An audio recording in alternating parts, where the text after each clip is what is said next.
Hello and welcome back to Chuga's Tuesday at 2 inside Rolling Meadow Lanes, Erie, Pennsylvania.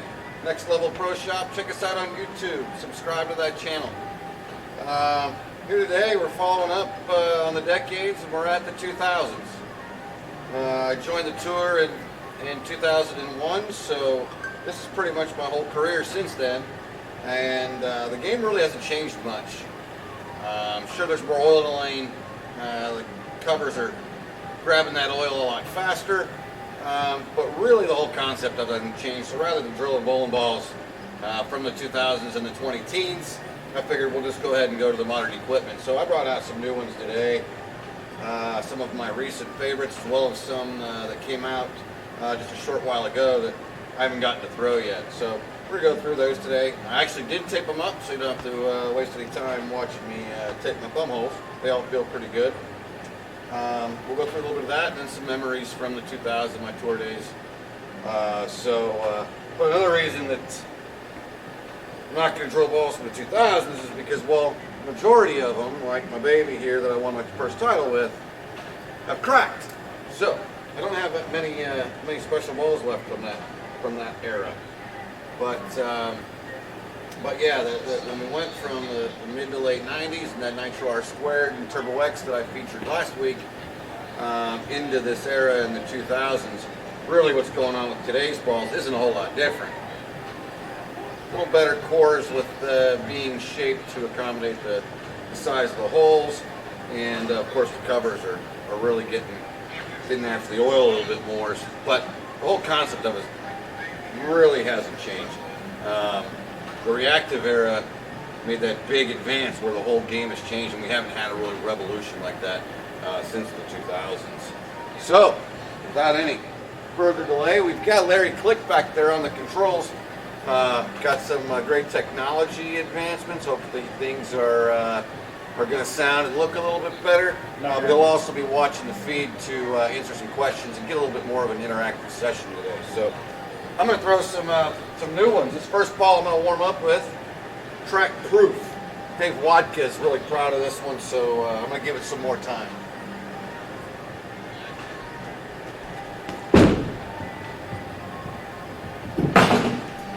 Another one that I just put holes in, haven't really thrown much, Redemption Solid.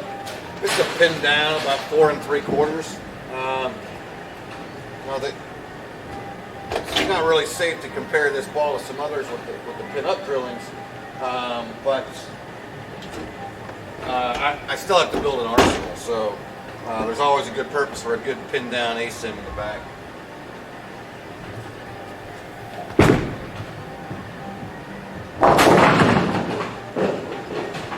Oil pattern today is our modified house shot here at Rolling Meadow. I tried to take out a little bit of the cliff and blend it out a little bit more so it misses to the right when you overhook, misses to the left when you skate too far.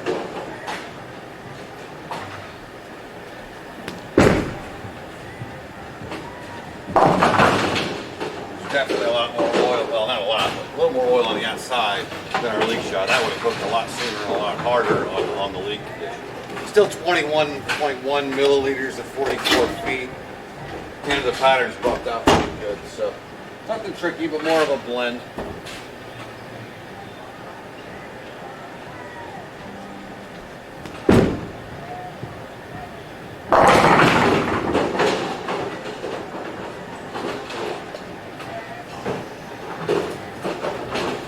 Another one we're going to start out with today, Prism Warp.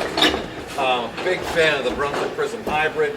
Real popular ball, especially here out of the shop. It's been selling. It was selling really, really well. I love it. So excited to throw this Prism Warp sequel.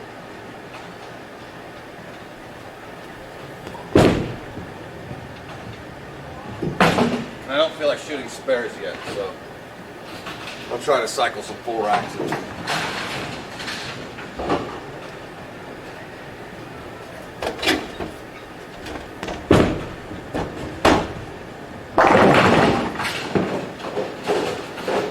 Already see a smoother transition out of the ball. Big, strong, solid ASIM with a pin down layout. Just a big worker, an inch. Just digging forward.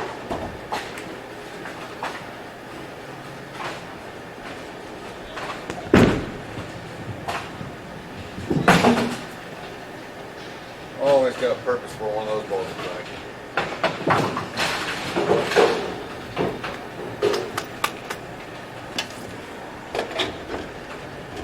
Another one I haven't spent much time with, Redemption Pearl.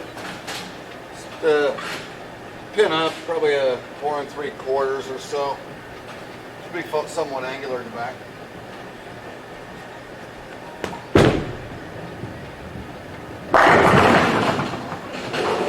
That looked good. Crack proof, smoother.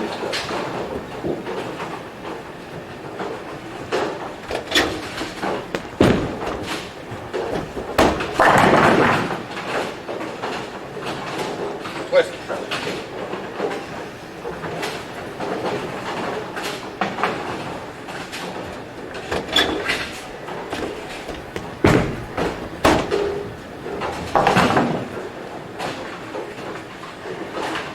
I already feel a big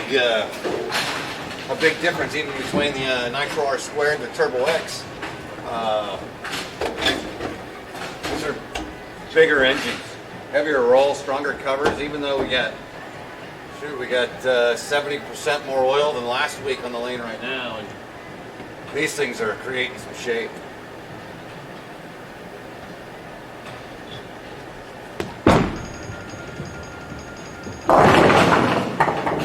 Say that.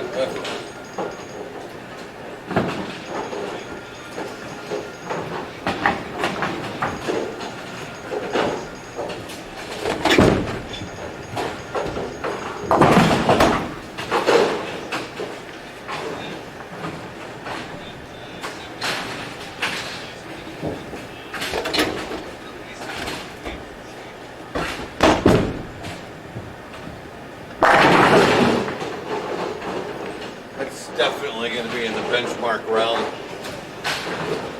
You know, probably keeping the same triple ball bag for a big arsenal as like an Omni with my fellow V2. Kind of looks like an Omni. Maybe we'll throw that against it here in a second.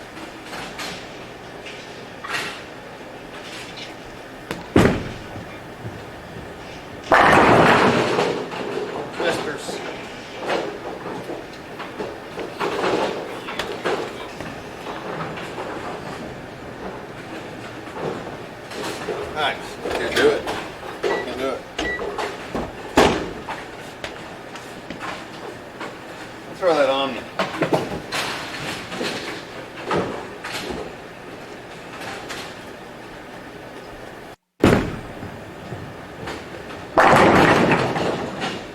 Pretty similar. Pretty similar.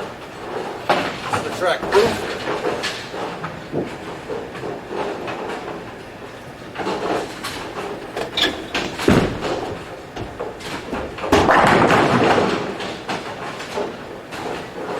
Feel a little dry section right there, just to get inside of it.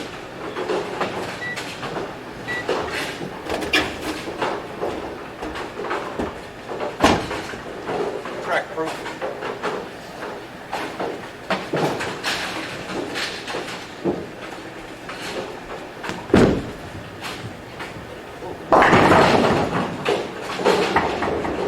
Spot feels like it's breaking down already.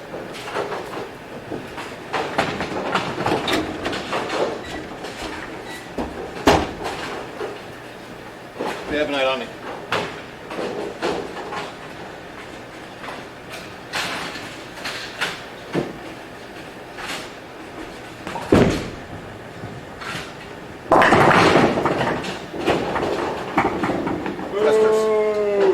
Twisters.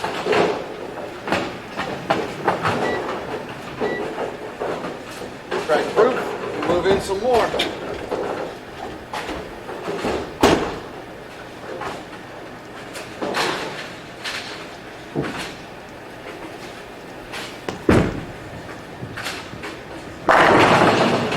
That's a little better. I don't know if that spot broke down or just wasn't a whole lot of oil there to begin with, but I'm starting to shoot pretty early.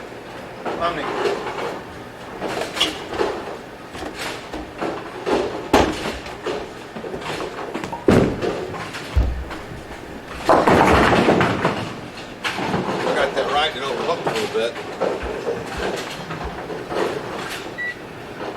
exactly crisp.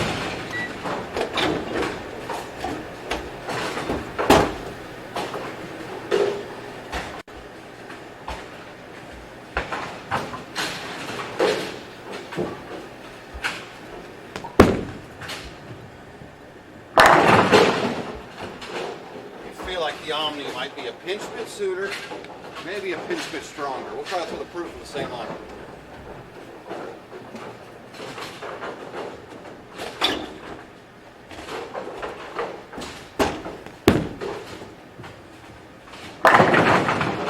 Well, I don't know. Those are two benchmark balls on the asymmetrical side.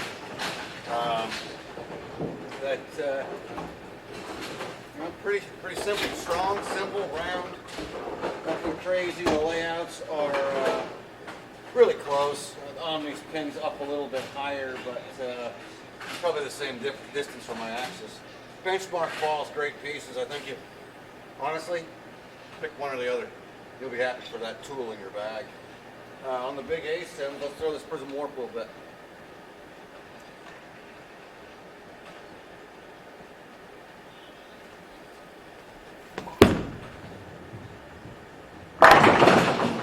Already a couple left just instinctively with my feet. A lot more overall motion. Didn't see anything real sudden out of it, so it gives it smooth. Tells me it's probably going to be pretty predictable, but very aggressive. This is also right out of the box. I haven't even hit it with any kind of abrasive or polish or anything.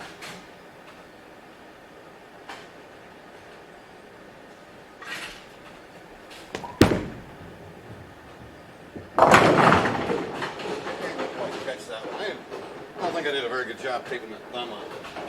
Feels a little sloppy, but it'll do.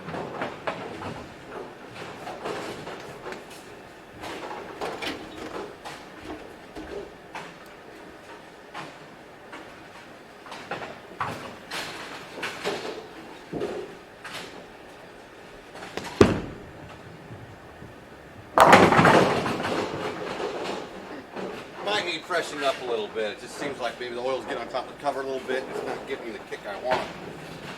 Got some CTD pads and a Sire. I'm gonna go just a 3000 CTD. Just give it a little once over.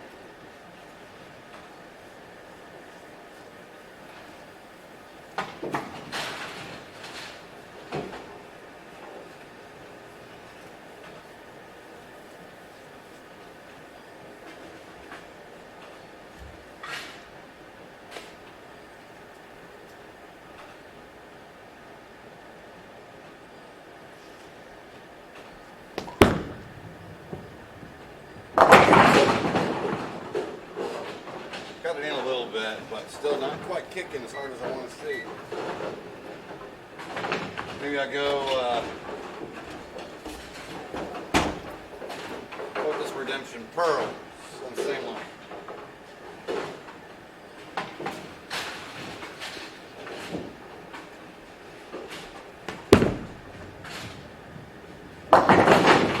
Perfect shot. Got it way right. Sharp as a spoon.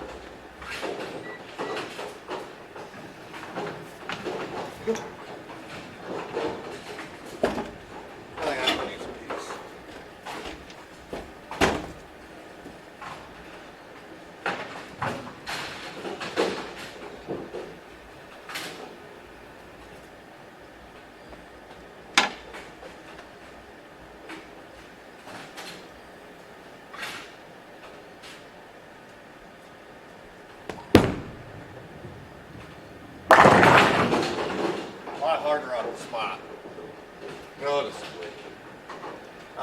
It's only 21.1 milliliters.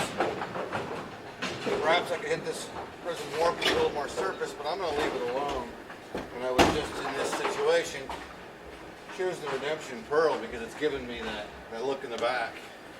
I like to throw it against the one I like so much, Prism Hybrid.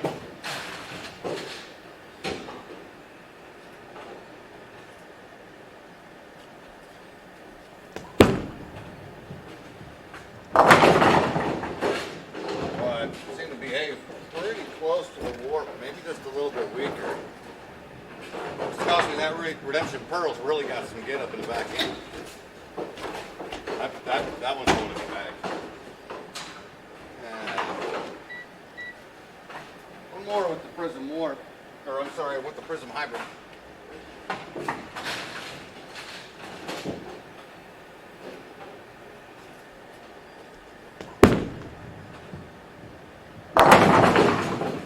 That in a little bit.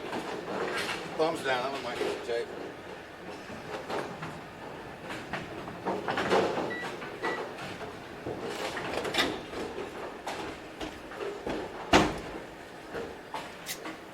Thinking back on the 2000s,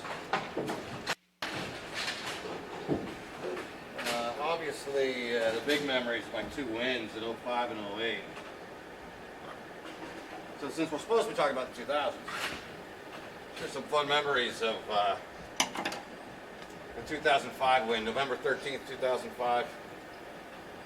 Council Bluffs, Thunderbolt, Greater Omaha Classic. I love that place. I made the show there previously, lost to Robert Smith when I tried to get into a hook it contest with a most powerful bull in the world at the time. And I lost that battle, believe it or not. But I got to come back and won my first title there. I'll share some stories about title number one.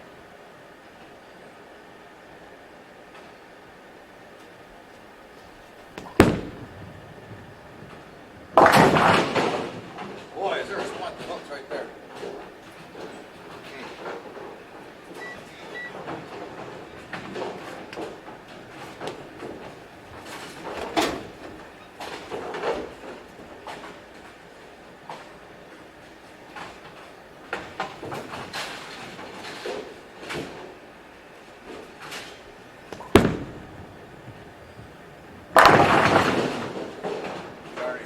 Traffic in it.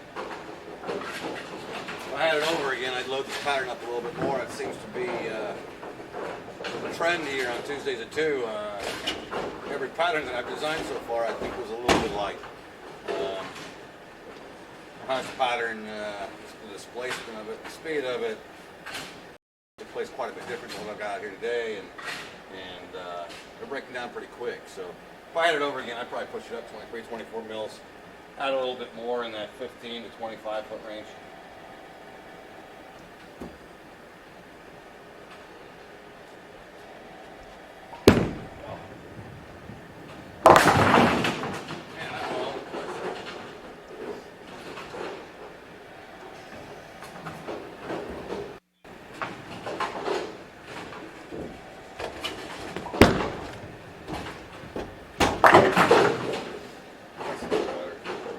Got to make sure we get it to the right, so spend these next couple of those focusing on projecting it to the right better.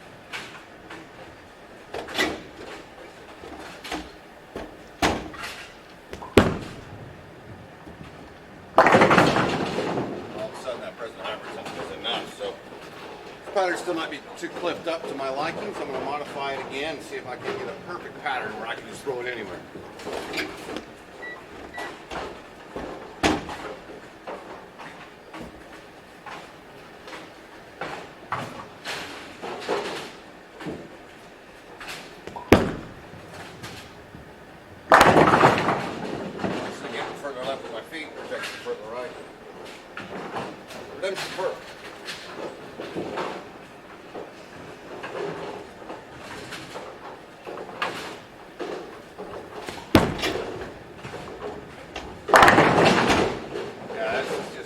Shot by shot, pushing me further left.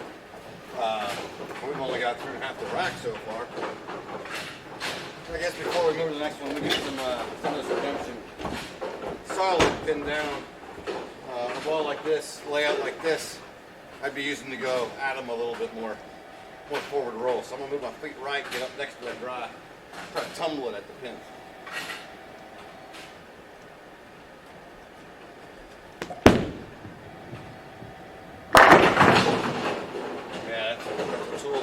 I don't carry many of that ball around me with a big arsenal. Maybe one or two. My latest traveling arsenal had a statement solid in it, pinned down, same kind of thing. It just serves a purpose. I don't use it that often, but when I need it, it's there.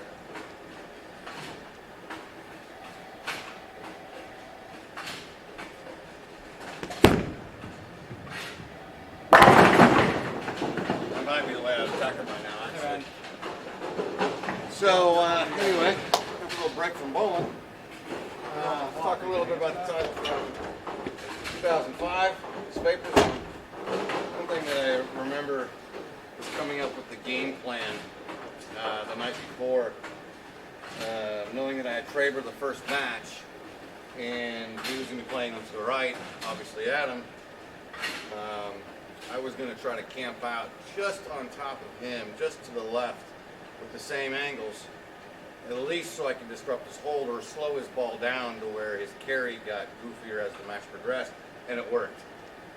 That was a different ball. It was another vapor zone with a stronger pin, more flare potential, so that I could take my hand out of it and be really nice to it at the bottom. The weight block got rubbing for me a little bit better.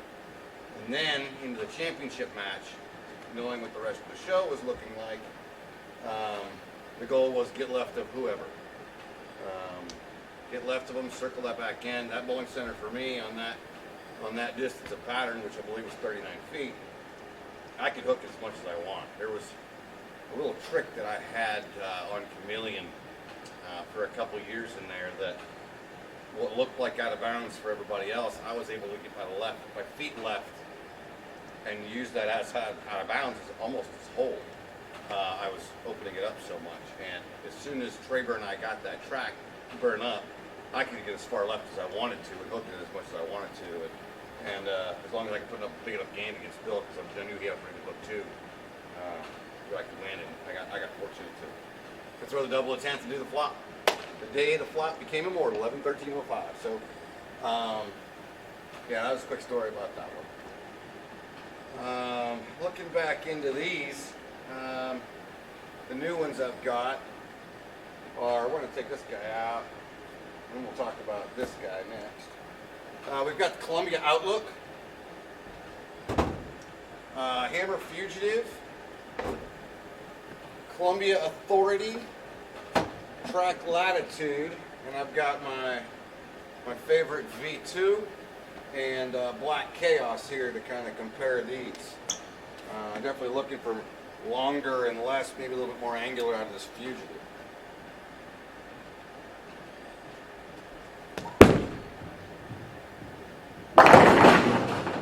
Definitely a responsive cover. It didn't dry and made a pretty sudden move. This is Columbia Outlook.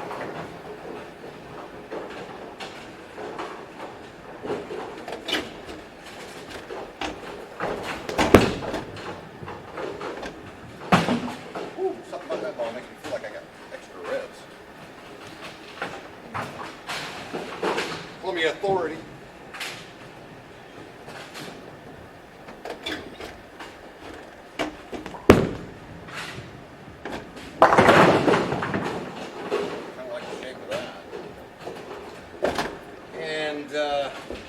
It's the Track Latitude.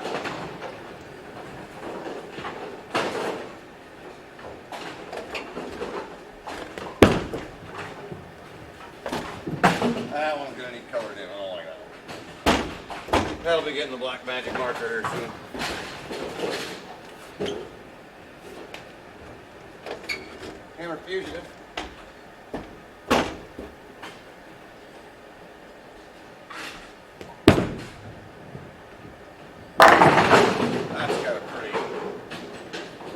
Responsive cover to it.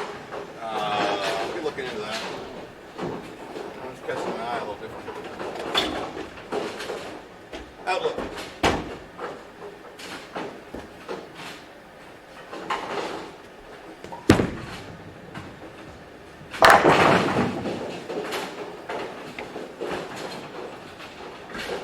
Authority.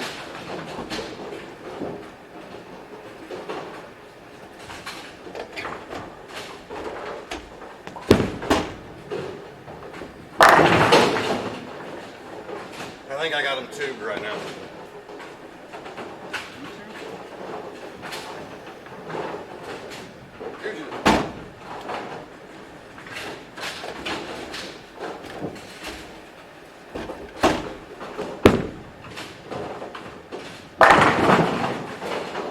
I gotta say that's the longest and the most angular one. Definitely a very responsive cover on it.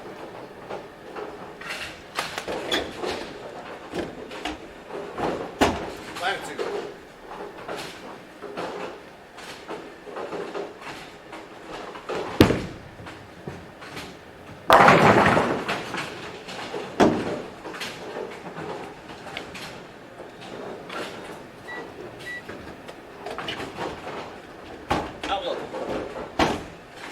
And again, these are all out of the box. I haven't brushed these with anything, just right off the press.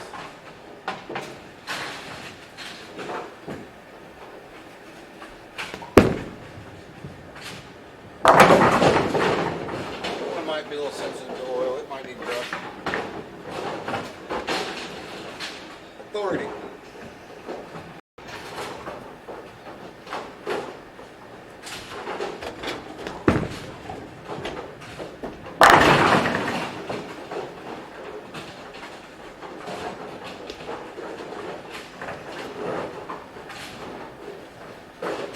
That one's kind of jumping out at me already. It's maybe a versatile all-around piece.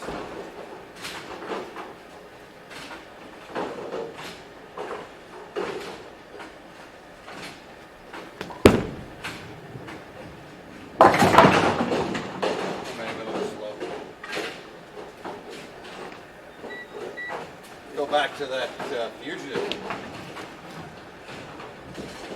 Fugitive's 4.5 pin up. Nothing goofy, symmetrical.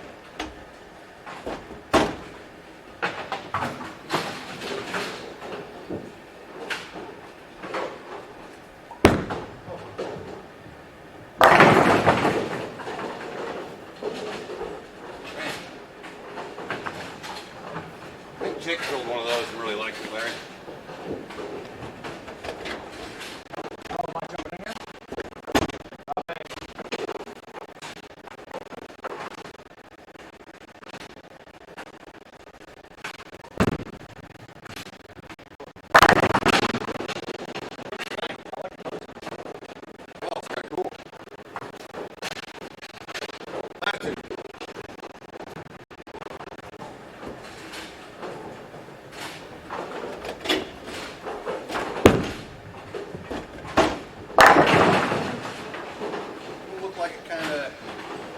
Starting to read that track. These are really breaking down relatively quickly.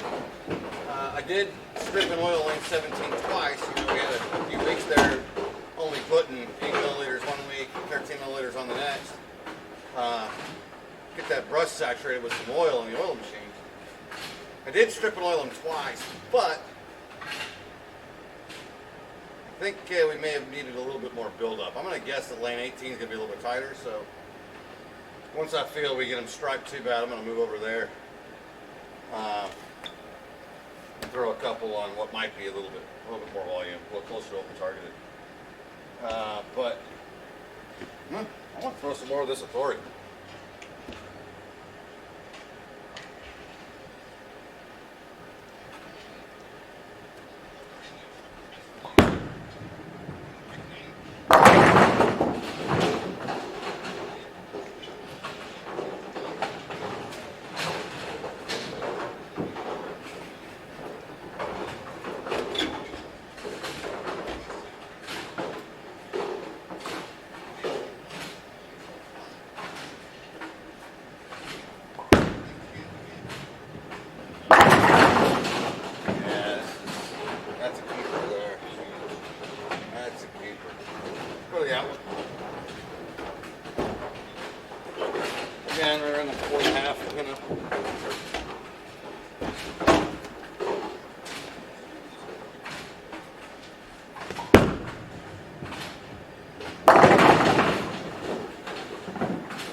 reflecting back on all the Tuesdays at 2,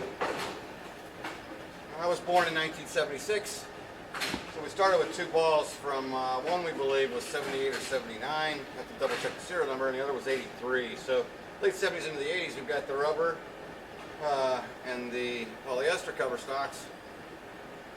Probably pretty happy around 6 milliliters of total oil in the lane. I believe I bowled for a little over an hour that day and really didn't have much change going on. I came in here later in that week. Really didn't change much. It was the same type of ball motion, and it just lasted. Into the 90s, we pushed it up around 11, I think. Or I'm sorry, I think we were 8.5 in the 90s. Throwing the hammer balls again, I think I probably could have used a little bit more oil than that because the blue hammer was covering a lot of boards. So probably could have used a little more oil in that area. Also could have used a little longer. We were only using 40 feet, which was perfect for that 70s. Probably could have pushed a little bit longer for the 90s area. But again, felt some traffic in the front of the lane. I could feel some things I had to manipulate a little bit. But all in all, after a lot of play, same idea, the same shape remains. The jump from the R squared to the Turbo X, which is in that 13 milliliters. We saw quite a bit of change last week. This week we're up to 21 with the modern balls, and it's changing even faster. And now we're seeing the arsenal multiply. Back in the 70s, we're looking at most bowlers having a ball, maybe 2 if you're competitive. And that's what you went with. Wherever you went to bowl, whether you bowl in a tournament or a league, you went there with your ball or your 2. And then we go into the reactive early 90s, 92-ish. Now all of a sudden, avid bowlers who have adapted through plastic and rubber and now urethane, got the art of mastering the spin, get the ball to rev, are seeing people with much less ability, much lower rev rates, who are now able to create massive amounts of angle down lane and increased pin action. Their scores are going through the roof. Meanwhile, the guy who's still throwing, let's say, a blue hammer, left in the dust, simply by the purchase of a bowling ball. Now that guy right there is kind of forced to, one, purchase another new bowling ball, because he's got to keep up with the technology, but he's also got to adapt his game to gain control of it. Pretty frustrating time, and that's when it started to really escalate. You were starting to get reactive balls where they started to figure out the flare. You get a reactive ball to flare the right way back in that time period, and it looked like nothing anybody had ever seen before. The ball was going so long and snapping so hard, the entry angles were unheard of. Now that entry angle is pretty common. It's pretty much the way everybody bowls. A lot of entry angle now, a lot of pin action. But you're then forced to have multiple, because the answer has always been put more oil in the lane to accommodate the ball. Put more oil in the lane, accommodate the new ball. Put more oil in the lane. Now, the old balls get obsolete, forces the consumer to buy the new ones, and we have a cycle going on. There's a lot of people out there who don't like the fact that they have to buy new bowling balls. This game really was about grab your ball and go bowling. Now it's fill up your trunk and go bowling. And there's a need for them because they're all so different. Getting one to behave properly in an environment makes it so easy. So easy. The fundamentals then are really just get somewhere close where you can rev it up to some speed with decent repeatability. Figure out the right combination. And you better have access to them because the right combination is going to win. And that's what this game is today. So I believe the consumers should have a choice. Do you want to play this game? It's fascinating. What you can do with these weight blocks, getting the access to migrate, creating the proper flare patterns, it's amazing. I've been fascinated with this since I was 14, 15 years old. I still am, obviously. It's a fun game. But you should have a choice if you want to go play that one too. So proprietors have to provide that environment, have to limit the bowling balls that are permitted to be used in that environment, because these balls in that environment destroy the oil pattern. If the oil pattern can hold up for days on end, providers then don't have to strip and oil the lanes multiple times per day. So, with that, I'm going to look back at Larry to see if there's any questions today. Talk about these layouts. We can talk about the generations. I'd rather not talk about COVID-19, so let's leave it at that and just talk about bowling. So, Larry, we got any questions? Yeah, I'm not seeing a whole heck of a lot over here on this end. Stream's good. Stream's stable. So we got a lot better quality. That's good. I'm going to go ahead and grab the ball that's pretty much won every week. And that's that old Mag 10. Let's do it. Hi, Johnny Photobomb. Proprietor guy. Okay. Oh, there he is. This guy.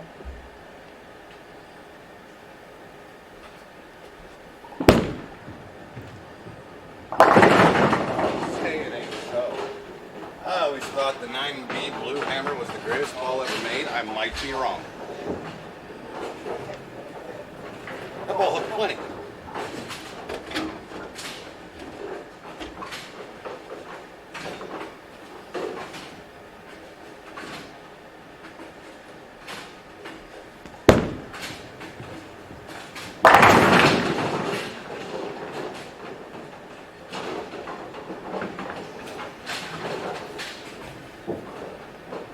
Uh-oh.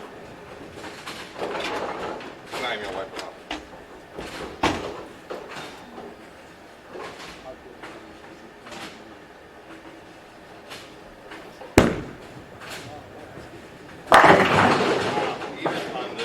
Even on this, I prefer the balanced ball. I prefer the balanced ball. That to me, the way that is spinning as it's entering the pins is the same as the way I let it go.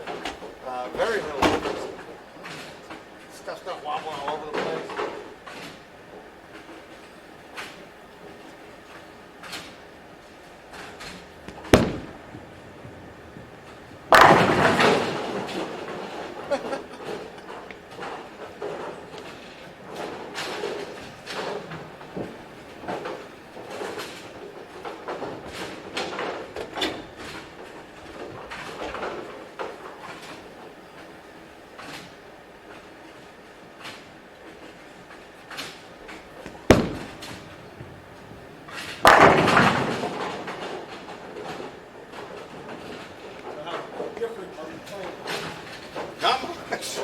Not much different, no.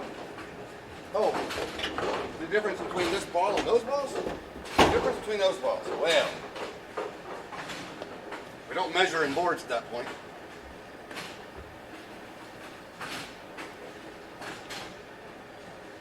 With the least aggressive of the new releases, I would say I'm in the neighborhood of 14 left with my feet, 7 left with my target.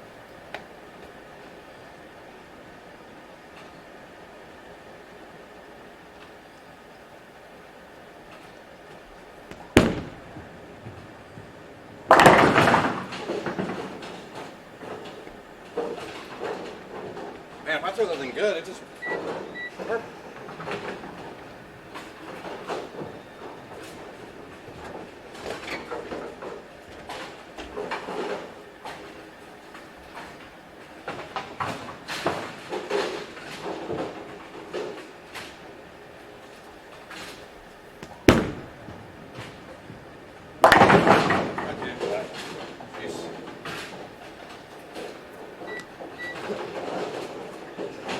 So while it seems like this is a lot more oil, 21.1 milliliters, if you actually think about the section of the lane that I'm playing with this ball versus the previous weeks, that ball is probably encountering a very different amount of oil in that little section of the lane relative to the pattern.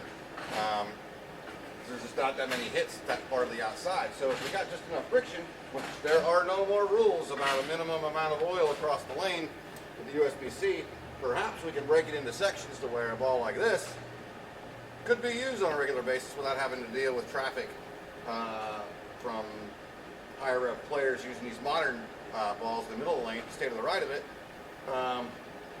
Might be able to You're gonna be by yourself all night.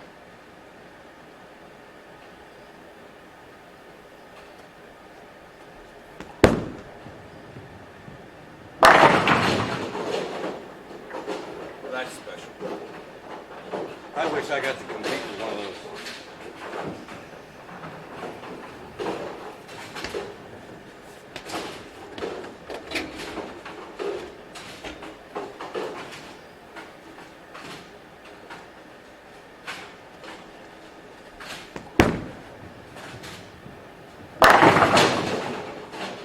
Off balance, somewhat online.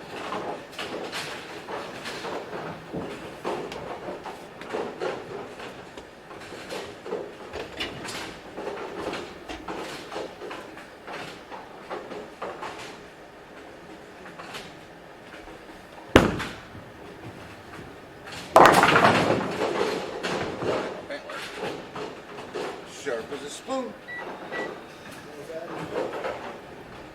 Throw one more good one with the Mag 10. See if it carried any oil down the brake point to cause any mayhem. Uh-oh. We got a problem. Fixed itself.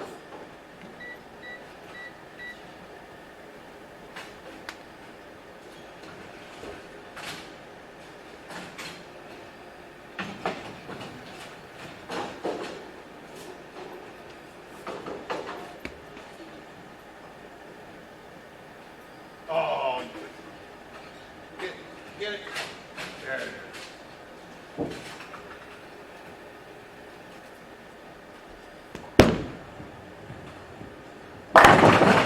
So, I love that thing. I love that thing. All right, so grab this redemption kernel.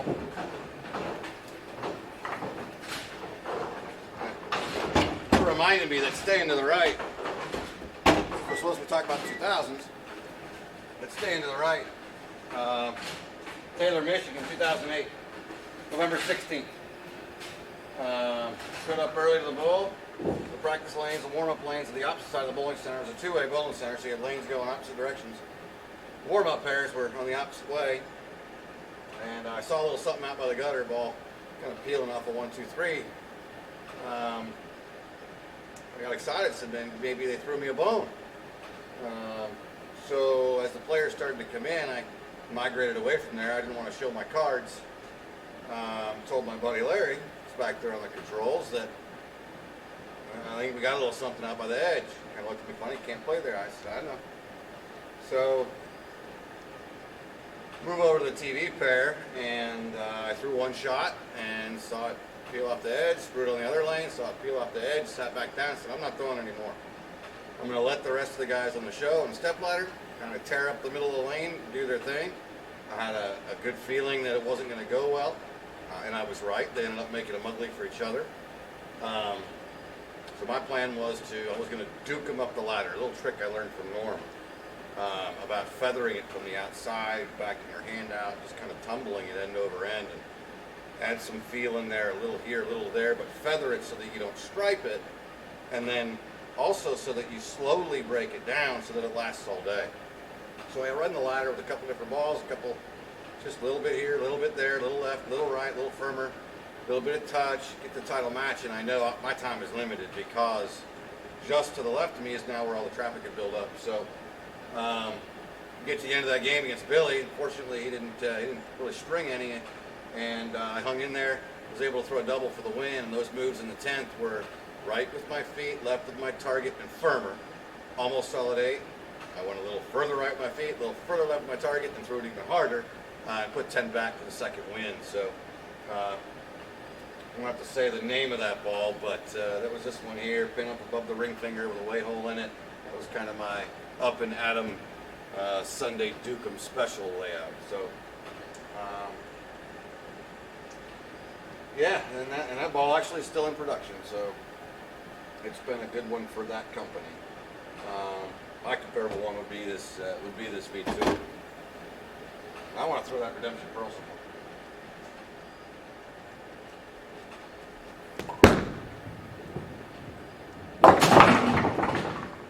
Very cool design.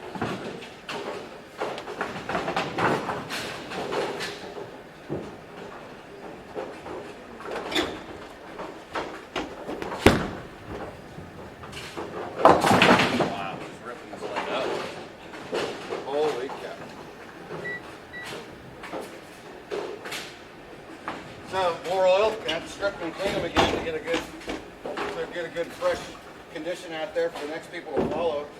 It's a pain in the butt.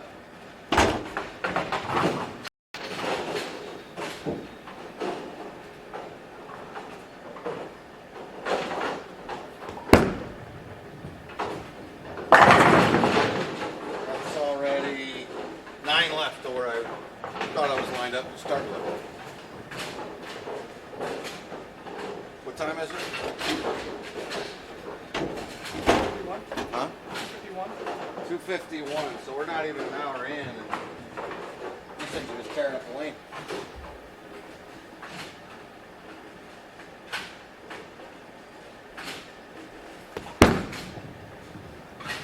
A little left. That ball, I'll tell you what, that ball gets up and goes. Hammer Redemption Pearl, good one. What's up, Larry? We do have a question on the feed. Huh? John's asking, do you have an Omni? He just got one and he wants to see how it rolls. Here we got my Omni. Been up above the ring, probably about a 4 3/4, maybe 5 from my axis. Mass switches right of the thumb.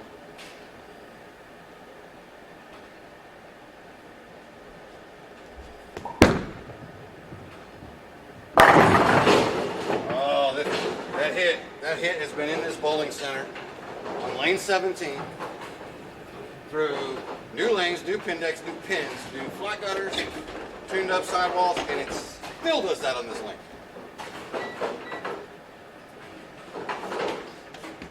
So yeah, about the Omni. This has been my benchmark since I drove, I think, back in January. Really like this ball. It makes me think of an asymmetric Ebonite V2. You know, a V2 is going to be something like a Game Breaker, GB3s. That centerpiece benchmark type ball. Asymmetric gives a little bit more kick, so a little bit more on those heavier oil conditions up front.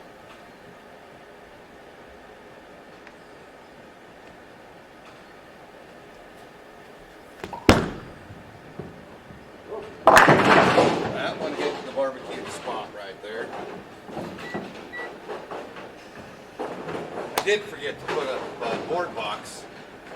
Still remember to do that because I think that spot right there is so defined that we can probably pretty much see on board box if the ball hit the 8 board, it's going to go up.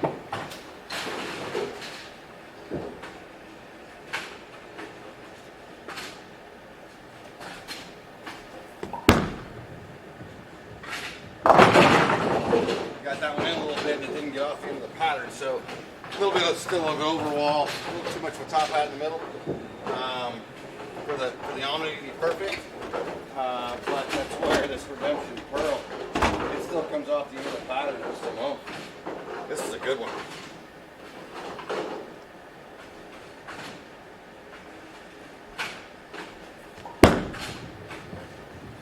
Yeah, that's, if we ever get to open up again, we're going to sell a lot of those. Larry. John says he thinks he's going to like it, just seeing how you're throwing it, and I don't seem to agree. It's like a good ball. And I got to tell you, that's got a lot of lane polish on it. I've got a lot of games on this Omni, so fresh. It's going to be a lot more aggressive than what this guy is. I'd probably take a. You know, put 2,000 bed to it.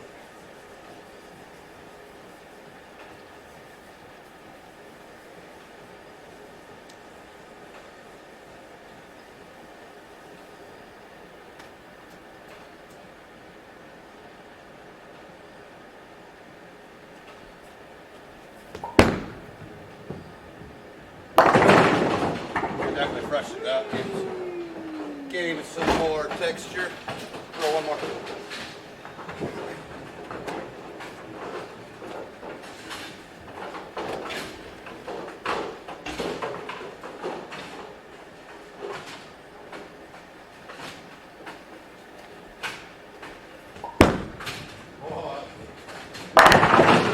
Mister! That was a good one. That's not even fair. You know what you do after solid 9, Larry?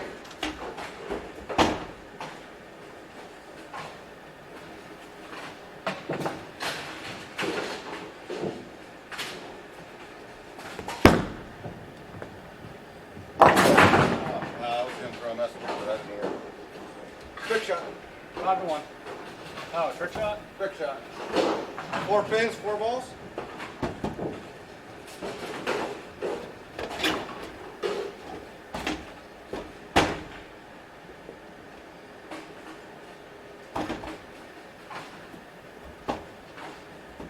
Oh yeah.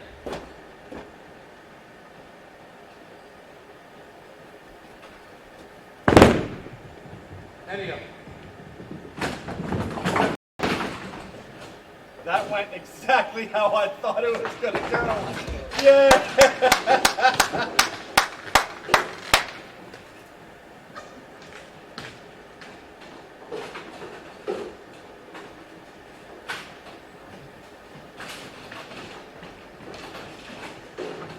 Oh, the magic of live TV. Fuel for the outtakes. Well, all right, Mag 10.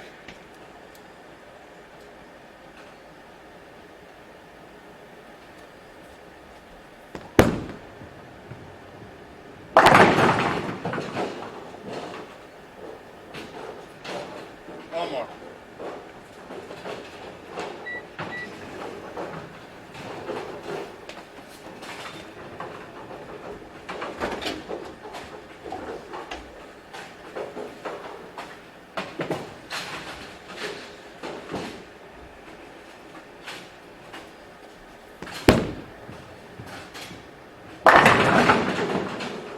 Yeah, we're gonna call that a wrap.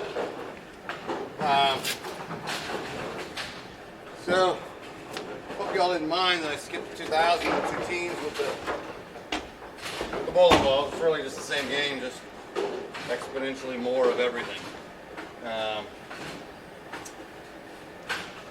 Got a pretty good little arsenal here. Might have to add some stuff for more retention. Got a pile of urethanes over there and over there. And then some old favorites as well. So probably looking at about a 30-ball arsenal right now. I was going to bowl for a living. That's how many I'd pick. I was going to a weekend warrior tournament. Probably a dozen, maybe 15 if I had some knowledge about where I was going or the pattern I was on. Yeah, gotta have the tools. Proprietors out there.